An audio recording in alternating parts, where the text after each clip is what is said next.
Hey, good morning, YouTube. Here's Art again on another Plexi build that I'm going to go over with you guys. You know, when I built my 1968 Plexi, my purple Plexi, I call it. I think I mentioned that I was building I was getting ready to build a 67. So that video was like maybe a year and a half ago, 2 years ago, and I finally got an opportunity to finish this amp. But this video is gonna be just a little slightly different than the other videos. On this video, I'm gonna go over how to begin building an amp like this. So for starters, you need a chassis. So here's my chassis. I had this one built as a prototype for something I was gonna do, but the people that build it, they did a good job, but they could have done better, and I wasn't happy because I'm used to a certain quality, if you will. But they did good work, but it wasn't just up to what would be considered standard out there. But so you get the chassis, and you get these chassis from like different places. A lot of people are making these now. The best ones, the ones that I used to buy a lot, were from Tone, and the reason why is because it was specced out to like a Plexi, even the back here, and it had the Marshall thing and the super lead, and I mean, they look great, beautiful, galvanized metal with the gold covering on there. It was great, beautiful amps, chassis, I mean. But what happened is the back, he changed it.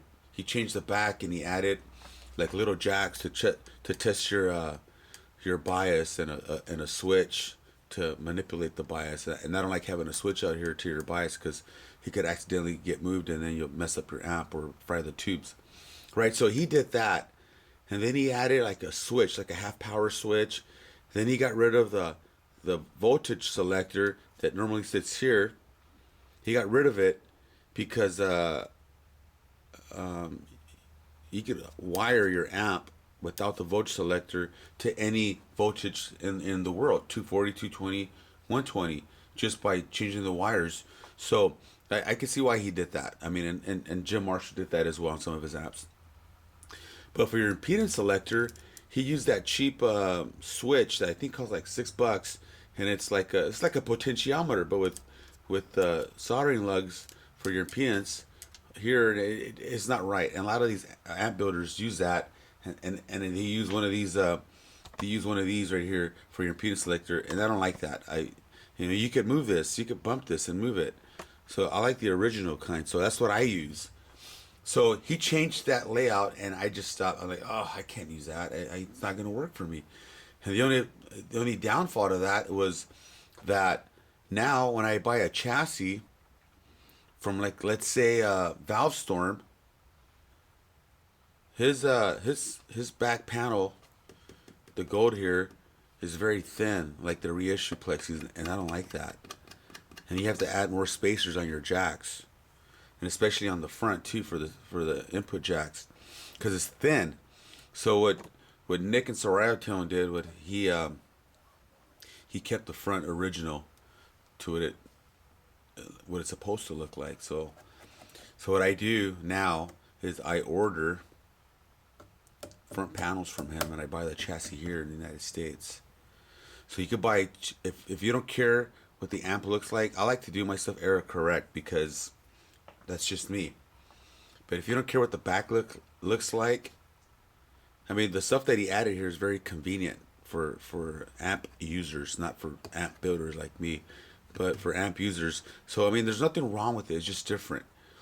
And if you guys like that, I mean, I would recommend you buy the stuff from Nick because yeah, he's like a quality guy. So he likes to build things and sell things that are quality, not cheap stuff that are going to break down and Mickey Mouse things like that. So I recommend Nick. But here in the U.S., if you want to buy stuff from guys here, you could buy them from, I think, Mojo Tone and Valve Storm and all these other companies sell them, and they sell the chassis like for 90 or $100. And to be honest with you, after gone through machine shops and CNC shops that build these things here, these chassis, it only cost $32. $32 to build these things, just for one. $32 to build one. You know what I mean?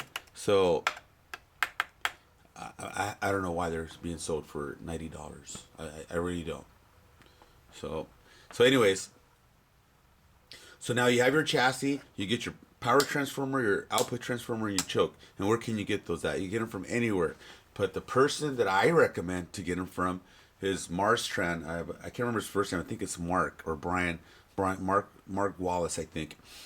I recommend you get them from him because he has spent the time for several years now to document the windings of these power and output transformers, and he basically knows the history of the power and output transformer and the winding, and he has a company called Haybor wind these transformers for him to those specs. So what Mark did is that when he got like a, let's say 67 output transformer, like the one I have here is 1202-119. When he got that output transformer, and let's say it was bad, he would take it to Haybor and they would spec that output transformer, and they'll document that this is for a 67 amp, but that output transformer was used for a few years, but that's recorded in history as far as their documents. Then they got the C1998 and the same thing, right? And they went forth with all that other stuff, and the 120280, and so he documented all that stuff, so he has it on record. So when he needs the output transformer, or Drake, or other brands that Marshall used, he would just call Haybor and say, "Hey, I need 10 of these and 10 of those to this era," and they'll wind them to that era. And that's why I recommend you get it from him. And they only do it for him. He's the only person that they can make those output transformers and power transformers for. That's just for the record. And I've used other transformers and they sound good. They sound okay. But when you install error correct stuff, and you have the right transformers. I mean, I've done A and B comparison, and there's a difference. There is. The ones that Wallace sells from Marstrans, they're smoother. They're nice. They have a real clean sound, and then when you just push them, they just distort and they hold together. And I mean, who doesn't want that, right? So I recommend you get them from him. And I'm not trying to get a deal, or hey, he doesn't even know me actually. So yeah, I buy it from him. But if you say my name, he's gonna go, I have no idea who that is. So anyways, so now you have your output transformers, and now you have to get your wires, and you have to daisy chain your heaters, which is black here, to pin 2 and 7, and then daisy chain them all the way down to you get to your to your preamp tube sockets. But here on your power tubes is 2 and 7, and you want to be consistent with the color coding. You pick whatever colors you want. I use red and black. So if you're going to use red on pin 2, you have to be consistent throughout your power tube sockets. And if you use black for your pin 7 on the power tube sockets, you have to be consistent because you want to keep that uniform in case you have to troubleshoot later on.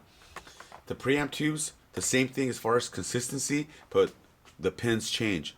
On the preamp tubes, you have 4 and 5, and you're going to use red for 4 and 5, and then black. I'm talking about wire here when I say black, okay, guys? So black wire, or whatever you pick. You can pick white or blue, whatever you want, but normally people use black.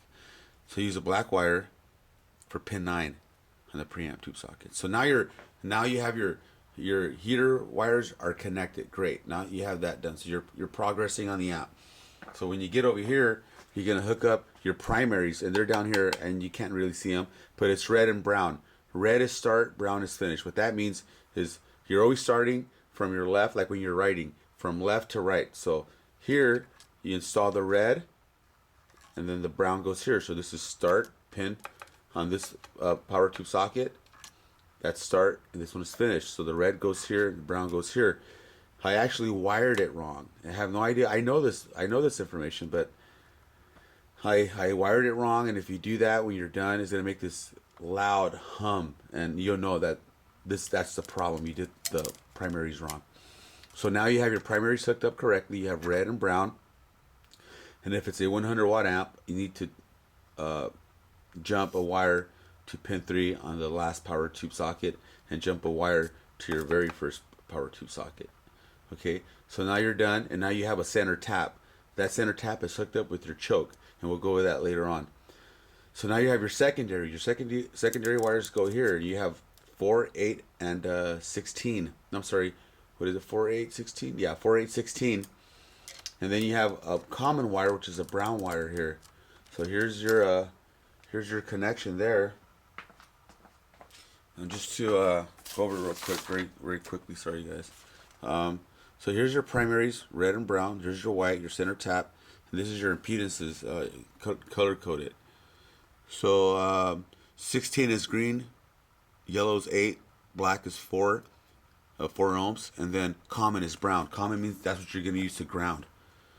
Okay, so once you're doing that, now you have your impedance selector hooked up, you have your primaries hooked up, you have your secondaries hooked up, it's grounded. You'll normally have another socket here, speaker jack, I'm sorry, not socket, speaker jack. But because I know I was going to install a master volume, I didn't put it on there and I left that space open.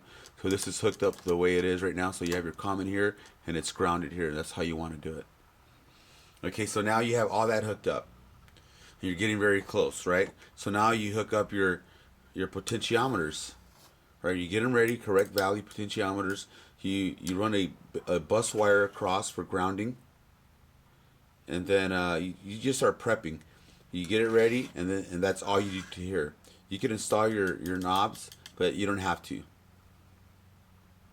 Then your speaker jacks, you have to put a 1 meg resistor on one of the jacks that's in the bottom here, and then one on this one over here too. And then you wire it accordingly to where at the end all you have to do is hook up the wires that are coming from the board here. That's the very last thing you do because you're going to be lifting this board constantly up and down. So you don't want to wire this first, then you can't lift it anymore. You do this last because the wires are so short. Okay, so now you have that hooked up. Your switches are here. They're not hooked up yet because it's kind of something you do last too.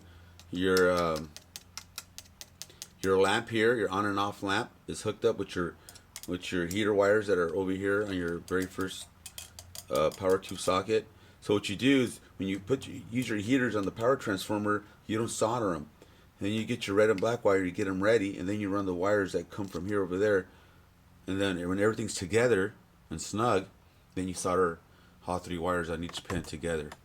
Okay, so now you have that's hooked up. So now you need board. You need to drill some boards, and I use stuff that's made in Great Britain. Not because they're better or something special about them. That's the only place I could get them, and they're totally different than what they have here. Like there's a company called Watts Tubes or something like that, and they sell this type of board right here. And it's not this exact type, but it's this color. But if I had an example, I actually do. This is what he sells. You know, and it's let me see, and it's it's all right. But if you look at this board, this is quality right here. See that? This is like good stuff here. But anyways, that's why I use the stuff I get from Great Britain, because it's good stuff. Anyways, this board doesn't start off like this. It has no holes. What I do is I put a template on there, and they're spaced 3/8, and then these holes are 3/16. So I start drilling, and I have 4-foot lengths of these boards. So I drill over 1,000 holes. So when I get the size that I need, like here's a size, there's 27 holes running across, and that's what I need for a JTM or a JMP, a super lead. None of the 70 stuff because I need more holes here for the snubbers. But anyways, so I do this, and then I figure out where the holes are gonna go for my turrets. So then I just drill those holes at 2.8 millimeters because my turrets are the shank is 2.7. So I give 1 millimeter of play so I could press them in. So then I have a board like this, right? But without these big holes here, the holes are still this size. So then what I do is, if a person needs a super lead, which this is a super lead board, I put the turret here and here, right? But I drill these holes last because if I do it this way, and this is the last board I have, and the person wants a JTM board or a super bass, then I can't use the board anymore because I already drilled 3mm holes, and these holes are 3mm, so I could run the wires through. So like this board is finished, and I'm gonna use it, so it's done the way I want it. But if I normally do when I have stock line around, I don't drill none of these holes from here this way to leave it open as an option in case you want a JTM style type board or a super lead board. And a JTM board will have this turret right here and missing this turret, and then I would start drilling all 3mm holes so you could run the wire and run your screws through here for your standoffs. So this is what the board looks like, and this I use this board here. It's the color of this is called Whale, and I really like it. It's a beautiful board, and that's what I use for this 67. So now you have your board ready. So now you have your board ready. It had this turrets, and then after that, you start applying the wire to your turret board. And what I like to do, is that I measure the wire. I get a rough estimate and how far, like some of these wires, like for example, you have white here, and the white wire goes to this volume pot here. So I kind of calculate how far, and I usually use 7 or 8, or maybe sometimes I use 9 inches, right? Because I run the wires here and I curve them in this way. Some guys run them that way and curve them this way. So you get a ballpark on what you're gonna, how much you need, right? So you start soldering them. You don't run them through the hole and then you solder them. You solder them first, lying flat. So because these wires are coming this way, I have this wire, it runs that way. I solder it and then I run it through the hole and I hook them up. I hook everything up at the end. All these wires get hooked up at the end, but I solder the wires to the board first. And the reason why I solder the wire first to the turret is because if I run it through the hole and then make a mechanical connection here, and then I solder, where that bend here is going to get hot, that wire in here is going to get hot, and then this PVC covering is going to start melting off, and it looks terrible.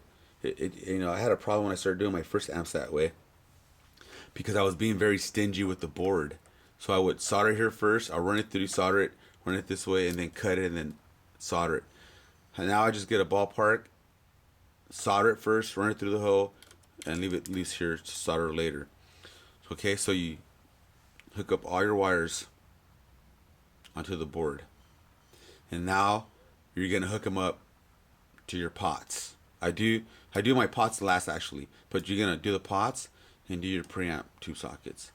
So now you have this wire sticking out from here, and you have to know where they go. So for example, this very first cathode capacitor, because this amp is a shared cathode, I know I need a wire long enough to do a shared cathode arrangement. So I cut it long enough to where I could strip the wire and have this much wire to jump from pin 3 to 8. So you have to know that beforehand, because if you just cut the wire to here, then you need another wire to make this connection. I don't. This is all one wire. Okay. So then you come over here, and these are your screen resistors. You hook up this wire. This is from pin 2 and pin 7 from these here. And then these resistors are your plate resistors, and normally you use blue. And this one goes to pin 1, and this one goes to pin 6. Right? But these are long wires, so you're trimming them and making it work, and you have to bend the wire and leave it like that for a little while so it could hold its shape. So that way when you get this hot, the PVC doesn't strip off that way, because it already has memory to where it wants to get straight. You know what I mean? But if you bend it and you just work with it a little bit and make it have memory to this configuration, then you won't have any problem. So the same thing holds true for this. So you hook up all these wires first, right? Then you hook up your potentiometers. And I'm going to try to move the camera to show you guys. Okay, so then you do this right here. Right, you can see all these wires running this way. So now that's hooked up, and you want to select which bright cap you want your bright channel volume. Right? So now all of this is hooked up, including your capacitor here. The input jacks are not hooked up yet, right? That's the last thing we're going to do, like I mentioned earlier. Okay. So now you have to in your head, you have to know which steps are coming next, so you could have wire that's coming off of here or from here to here. So for example, on this blue wire here, it goes to my phase inverter. I knew that beforehand, so when I was hooking up all this hookup wire, I would get a blue wire, hook it up here first, and then stretch it out this way, see how much I need. And the same thing holds true for here. You need a wire here that goes to your fuse holder over there, and then you have a yellow wire that comes from your screen resistors here that comes back across this way, and it hooks up here, and then from here to here. So just, you have to know that stuff beforehand. You have to really sit down and know the steps that are coming forward, so the job could be easier and neater. So now this board is hooked up. It has no components yet. Then I start prepping up this board, and there's a wiring configuration underneath here. There's a wire coming from here to here, a wire coming from here to here, and then a wire from here to here. So you do that, they're in the bottom, so you can't see them.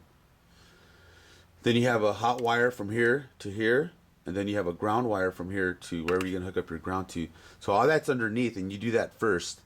So that's like basically doing what I did here, is you're hooking up all the wire first, and all the wire that you're gonna need. So now all the wires are hooked up on these boards, and then you start adding your components.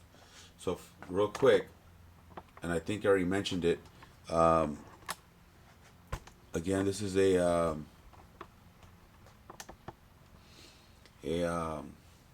67 amp, and it's basically like a super bass or a JTM without the KT66s.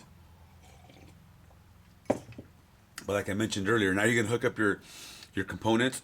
So here's your cathode resistor and cathode capacitor, and it's shared, meaning you're gonna share them on both cathode of the tube preamp, right? The preamp has two cathodes. So a super lead has split cathodes, so you have another capacitor running from here to here, and this resistor section here is smaller. It goes here, so you can have that space to hook up a split cathode. But this is shared cathode. Here's your screen resistors, and again, I already told you where they go. Here's your coupling caps, and these are the standard Marshall value here. Here's your plate resistors, 100K. Here's your mixer resistors, 470K for your mixers. Here's your bright capacitor for your mixers, which is 560 picofarad.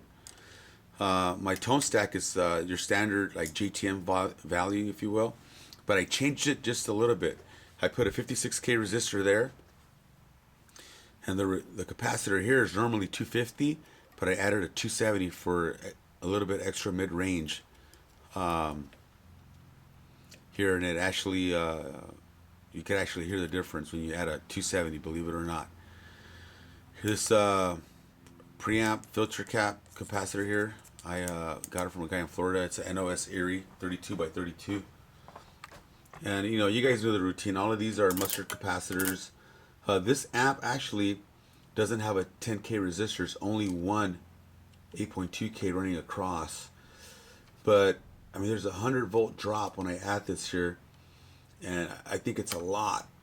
And so I added a 10K, like a standard super lead. But I'm gonna remove it and test the amp and see what it sounds like. But as of right now, I really like how this amp sounds, so I'm gonna leave it on there for a few more weeks. And then later on, I'll just experiment with it. And then here, I have my bias capacitors, 10 UF, 160 volt. My bias resistor. I normally use a top hat diode here, but the output transformers and the power transformer of this amp are very hard to find. You have to special order them. So I want to protect them, so I added a 1000 rated diode here. I mean, you only have approximately 200 volts running through here, but I also protect the power tubes by using a stronger diode there. Normally this amp, some amps that are made this era had 100 UF, 100, 100, 100, and I actually have that. And I have some NOS parts here. And if you see here, there's an Erie 100 UF can, but they're just too big. I couldn't fit them all on here. They were just too big, and one of these was touching the rectifiers, and I didn't want them to touch because it could pop, and I don't want to go through all that problem. So I went ahead and I used the German FNTs, and I used a super elite value like the 68, but I'm happy with it, so I'm not going to change this to 100, so I'm going to leave it the way it is. It sounds really good. The rectifiers here are also rated for 1000 volts. I think they're the 1N4008 part number. Those are rated for 1000 volts. My filter capacitor over here for the phase inverter, the schematic showed that it's a 32 UF. I put a 50 by 50, and I jumped them so I get a 100 UF. I get 100 UF on the phase inverter capacitor, but the schematic calls for a 32 UF. So I tried the amp. It sounded good, and I was still troubleshooting it as far as like how I wanted it to sound, what I thought a 67 should sound like. So I went to the Valley here in LA, and I went to this company here, ARS, and they're still around. And I bought these from a guy, I think his name is Manny or something like that. I can't remember. But anyways, I bought some of these. So I put it on there, and I played the amp for like a week, and I wasn't hearing. It was a little. I don't know. My power cords were a little brittle, if you will. I wasn't getting that mid-range holding together type cord. You know what I mean? So I went back to 50 by 50, and I have a 100 UF capacitor there. So I'm gonna leave it there. It sounds really, really, really good right now, this amp. So I'm not gonna mess with it too much. I added a post phase inverter master volume, so we could crank the amp up and not blow your ears up. And together with the right settings in the front, it sounds incredible. The front, the bright channel volume, I set it at around 7. I don't jump the channels here. I don't bridge them here. I leave it alone. But this is still usable to a certain point. So I put the spec on here. I put it at 3, and the bright channel at 7, and I hook up to the very top of the bright channel here, and you can still mess with this. It's still interchangeable. So when I put it at 3, and it gives me that thick mid-range sound that sounds awesome. It sounds really, really good. And the phase inverter, I set it right at half, and that's pretty much where I normally set all of them at. And it sounds really good at that setting. Really good. As far as power tubes, I used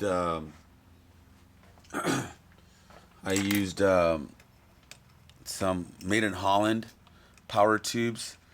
I think they're XF4s, and they're rebranded to the GE spec. So if you could see that right here, sorry guys, focus. So this is rebranded, made in Holland, GE, and there's a section here where it says XF4. I can't see it right now. It's there somewhere. So I think it should be somewhere around there. You guys could capture that. But anyways, it's a made in Holland. It's a real,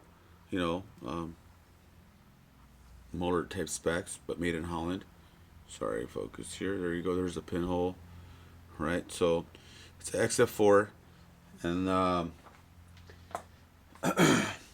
I like to use NOS parts, especially the tubes, so I could recreate that tone from the 60s and 70s, and I'm pretty successful at it, if you will. As far as preamp tubes, I like to use Mullards. I don't like to use any other type. I mean, I sometimes put modern ones here when I'm testing the amp, but I really don't care for them. But if you look here, here's the rebranded again GE. It says made in Great Britain there. There's the code there. It says B for Blackburn, and it's a Mullard tube. It's brand new, by the way. So that's what I use. And my My V2 spot is also another Mullard, and the V3 spot is a Primar. And I have some extra ones here. Like for example, this is another tube that's made in England. I have a bunch of these as well. This one is brand new, and I think it's made in. I'm not sure if this is the England one. I'm not sure, but it's from that era. So it was either made in Holland, and so here you go. I have some Bugle Boys as well that I use, and you know, to test the amp and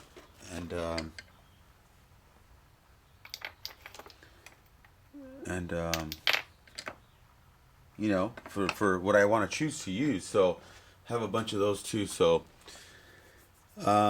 anyways, so after you're done with that, then you start testing the amp, and you have to test the voltages on the amp, so make sure everything's correct.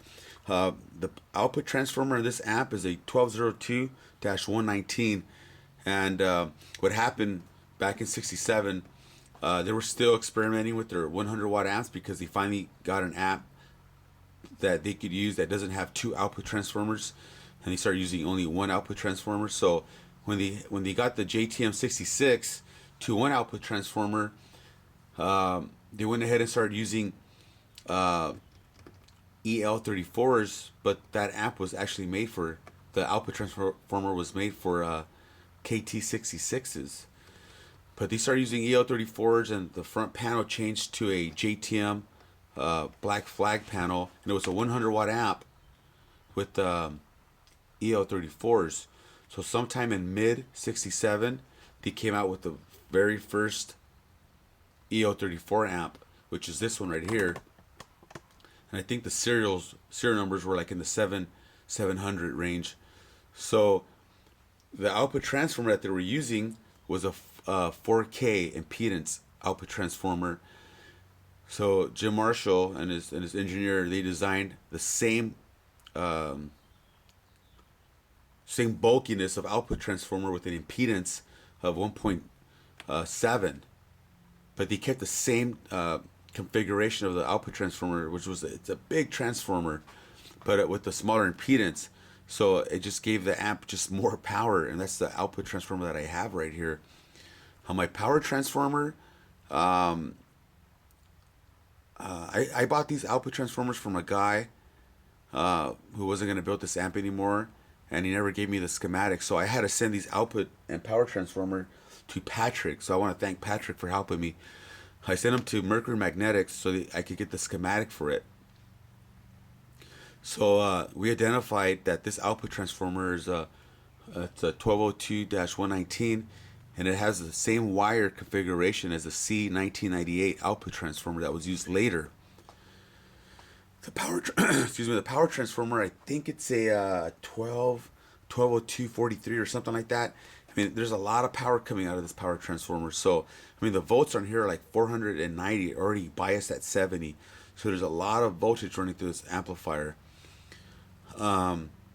So that's where I'm at, and I need really good tubes, or else I'll pop them for sure with these modern ones. They won't be able to handle that type of voltage. But other than that, that's pretty much on the amp how I make them.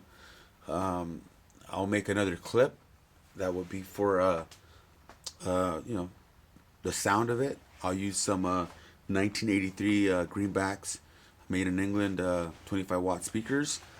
I have some 25 watt Weber clones that are pre-roll spec speakers, and I mean, I have several type of speakers, so we'll do like a bunch of videos on how this amp sounds. Other than that, I mean, this amp is pretty simple. I mean, there's some parts that I didn't talk about as far as connecting and missing. Like for example, the swamp resistor that sometimes people put one here, one on each power tube socket. I actually jump them because in that era, that's what they did. I have a 1.5K resistor running down here. You can't see it, to pin 5, and then one here to here. So I didn't talk about that. Here's my screens to protect the tube. Here's my screen grid here. And here's a 1 ohm resistor to bias the amp. There's a guy in the valley, I think it's Friedman Amps or something like that. He really stresses that when you add a resistor here to bias, you change the tone of the amp. I disagree because I've tried it. This amp actually got wired or initially grounded without a resistor, and I played the amp like for 2 weeks, and then I added this because I don't like using the shunt method to bias the amp or using bias probes. So I went back to using resistors so I could bias the amp a lot quicker and change tubes so I get the right configuration for equilibrium on both sides. And I couldn't hear the difference. I really couldn't. There was no change in voltages or anything like that, and there was no change in tone, if you will, or frequency response with this amp. So I'm gonna have to disagree with them. Installing those 1 ohm. These are 1 ohm, 1% resistors to be more accurate when I bias the amp. I like it because it's quicker. I can bias the amp. It saves me time. There's not going to be any effect on the tone. So I do that, and it's a lot easier. I recommend guys do that. On the bright capacitor here, I use the 500 picofarad. Normally they would use a 100, but I read somewhere if you put a 500, it's gonna boost your mids, and I did, and it actually worked. I used 100 first, and I wasn't, I was like, okay, that sounds cool. And when I added the 500 picofarad, it really kicked ass. I was like, wow, what a difference. And then the same thing here. Normally you use a 250, I use a 270 because it actually gives you extra mid range, and I was impressed. It was great. This amp sounds really, really, really good. And if I had to compare it to my Super Lead, my Purple Plexi, this amp has more mid range. It sounds a little thicker. I could get some really precise Led Zeppelin sounds out of this amp. And I love it. I love this amp. It's great. Yeah. So anyways, if you guys have any questions, if you guys need any boards, from this type of material, or the chocolate or the darker brown colored boards, or any mustard caps, hit me up. I have a bunch of them.